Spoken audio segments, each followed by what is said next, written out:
So I got a thing because funders can just be so silly sometimes.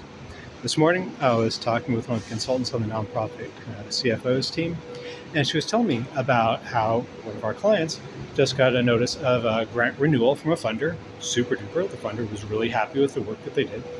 But the renewal came with a little PS, and the PS was, you know what? We also want you to get an audit now.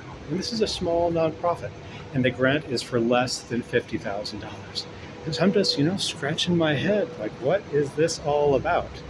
Why in the world is this funder trying to put this requirement on this grant? If it's about fraud prevention, that's silly because the standard financial report audit, is actually one of the least common ways that fraud gets detected or prevented.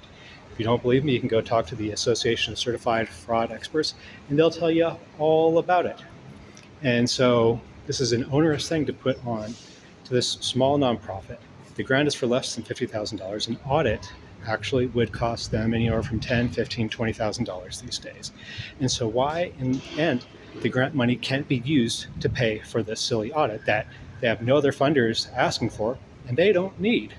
And so I got to just wonder, what in the world is this funder thinking about? What are they going to do with this audit? If they were going back to the organization saying, you know what, we would love to bump our support from this small grant up to like $250,000, $500,000 a year, cool. That makes a lot of sense at that point to get an audit to please those folks. Even if the grant money can't be used to pay for the audit, and they won't let them use the grant money to pay for the audit, that's okay because the organization can find a way to raise $10,000, $15,000, $20,000 to cover the audit. But they're already getting this a tiny grant. It's only good for program expenses, so they're already having to dig into their own pockets for the administrative and other costs of managing this grant.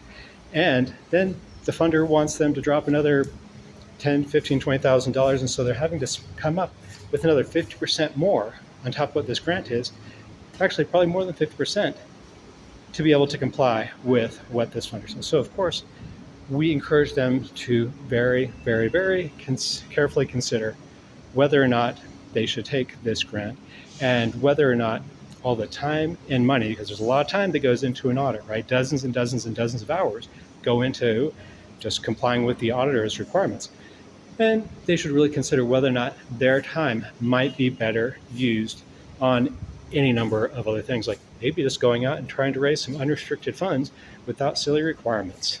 All right, folks, remember, let's be careful about the audits and be careful about what they can be used for, and they are not necessarily what every nonprofit needs.